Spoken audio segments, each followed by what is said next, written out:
ఈ చేవెళ్ళ ఫీర్జాగూడ దగ్గర జరిగినటువంటి బస్సు యాక్సిడెంట్ లో ప్రత్యక్ష సాక్షి, అదే బస్సులో జర్నీ చేసినటువంటి వ్యక్తి ప్రస్తుతం హాస్పిటల్లో ట్రీట్మెంట్ తీసుకుని వెళ్తున్నారు.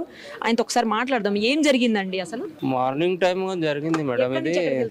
ఇది తాండ్రు నుంచి హైదరాబాద్ కి పోతున్నాము. ఇది మిర్జాగూడ టర్నింగ్ కాడ అది టిప్పర్ చాలా ఓవర్ స్పీడ్ లా వస్తున్నారు. అక్కడికి వెళ్ళి ట్రాఫిక్ కూడా మార్నింగ్ టైం లేకుండా కదా, బస్ కూడా కొంచెం ఉండే, అది కూడా స్పీడ్, కానీ అది చాలా స్పీడ్ ఉందాక గురించి దాని గురించి అది కంట్రోల్ కాలేదు. టిప్పర్ సీదా బస్ లా జోరింది, వచ్చి లోపల వచ్చేసినట్ల అయింది. పురా చాలా ఘోరంగా జరిగింది. అది నేను లెఫ్ట్ సైడ్ లో ఉంటే మేడం, నా సెంటర్ లో ఉంటే జరా నొప్పి ఉంది. అది తగిలింది, రక్తం పోయింది. మార్నింగ్ చాలా పోయింది. महिंद्रा रेड्डी साहब के हॉस्पिटल को जा रहे हैं, स्कैनिंग करा रहे हैं. అప్పటికప్పుడే చాలా మంది చనిపోయారండి. స్పాట్ పూరా కంకర్ మీద పడిపోయింది.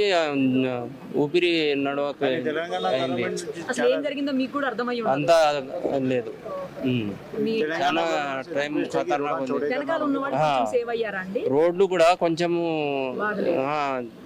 పెద్దగా కూడా లేదు. ట్రాఫిక్ గురించి చూస్తే 4-వే ఉండాలి కంపల్సరీ.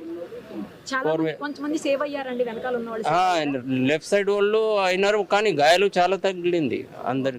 అందరికి గాయాలు. ఎంతమంది ఉన్నారండి బస్సులో మొత్తంగా? 73 మెంబర్స్ ఉండే మేడం. ఫుల్ ఉండే పూరా బస్. ఓవర్లోడ్ ఏమన్నా ఉందా బస్? లేదు. కంకర్ ఓవర్లోడ్. కంకర్ ఓవర్లోడ్ ఉండే, ఫుల్ ఉండే. పూరా బస్సు నిండిపోయింది. బస్ లో జోరింది అంత పూరా కంకర్. మరిన్ని అప్డేట్స్ కోసం Nirupama Suman TV Insta page ని ఫాలో చేయండి. సుమన్ టీవీలో మీ పర్సనల్ అండ్ బిజినెస్ ప్రమోషన్స్ కోసం కింది నెంబర్ కి కాంటాక్ట్ చేయండి.